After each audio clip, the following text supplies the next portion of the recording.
Well, good morning, all you lovely people. Welcome back to the Grumpy Old Git in the Corner.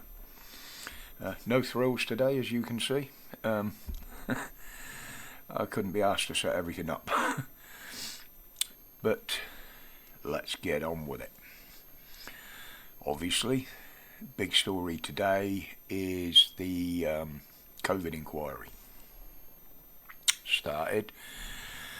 And the first one up yesterday was the Director of Communications during the pandemic. Oh God, what was his name? Lee Cain.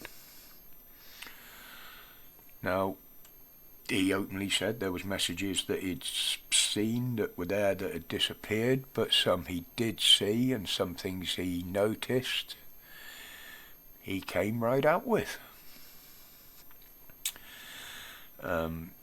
Obviously the big one, which is the headlines today, which is all over mainstream media and everywhere else, was "Let the oldies die so the young could live." Well, we knew that one. We've said it all along that that's what they were doing. But to hear one of them stand there and sit there, or rather, and say it, actually made a refreshing change, to be honest. But he also said Boris made a lot of decisions that caused a lot more damage and made things worse. Well, by damage I presume they mean people lost. But he did say that he noticed that Boris was making a lot of decisions based on what mainstream media was saying and not what the cabinet was saying. Why doesn't that surprise me? Well, they're losing control of the BBC at the moment anyway, so. But this is just a bit of an insight to the way things were going there at the time. No. And would you believe they even managed to sneak in there that decisions were wrongly made because of lack of diversity? Straight away, the fucking race card comes into the inquiry. Fuck's sake. But yeah, Lee Cain brought out a few things.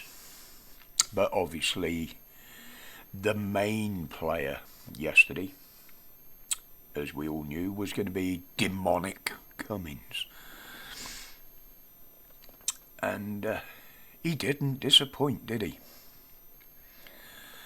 I mean, one of the opening questions he was asked, and the words were actually used, was it him that called the government a bunch of fuck pigs? Well, I've got to agree with him on that. But then he was asked, did he ever apologise for saying that?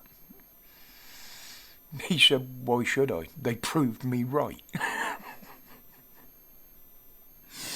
Didn't I say he was going to be some fun? But some of the things he said in the messages, along with emails at the meetings,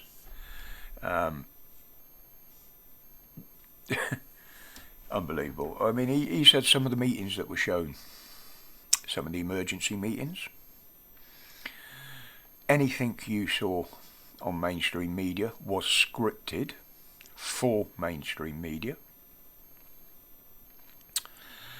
Apparently, Cobra couldn't operate properly and make decisions because it wasn't privy to the data and all the data and information being held under the guise of national security through fear of it being leaked to the press. So they actually scripted these meetings for the press. He also said the fact that a lot of important decisions were made outside the cabinet, which we all know they're not supposed to be. But yeah, he's really opening it up. I mean, he started slinging shit Hancock's way very early. Saying things like there was nothing put in place to protect the vulnerable.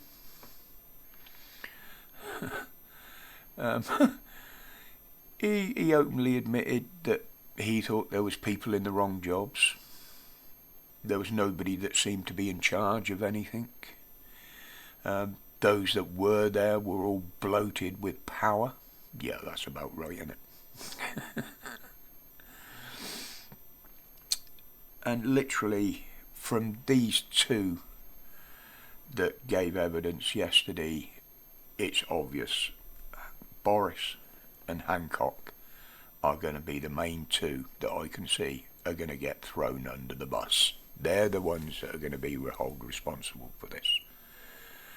And we knew Hancock was shitting himself because he tried to get the immunity for himself through the courts, which was denied, surprisingly enough. But yeah, it looks like they're the ones that are going to go under the bus. But it's going to get interesting because don't forget Boris has got to testify at it, so has Hancock.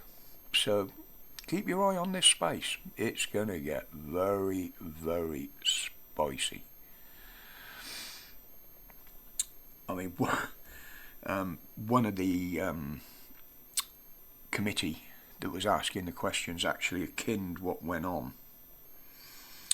He said it's like the Jaws movie.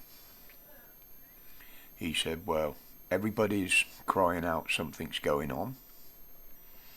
People are getting killed. So the mayor shuts the beaches to stop the deaths. But then realises he's going to lose a shitload of money. So he opens it all again and puts more people at risk and did more damage, more people died. And they akin this to the way Parliament is run, basically. But the one other than Cummings I'm looking forward to is Hancock and, believe it or not, Priti Patel, that treasonous bitch. Because I want to hear what she says about the police reactions to lockdowns and pandemics. Because we knew they went over the top, they knew they didn't stay within the law. A lot of people got hurt, a lot of people got fined that shouldn't have been fined. Don't see that in today's protests though, do we, at the moment? Running scared. But anyway, that's enough of that. I mean, I'll leave a link in the description below of the whole of that inquiry from yesterday. All the proceedings. If anybody wants to go and watch 7 hours of it, feel free. But there's a lot of people out there that are putting up the emails, the WhatsApp messages. I mean, I don't want to bore you with all that. If people want to go and see it, they can go and find it.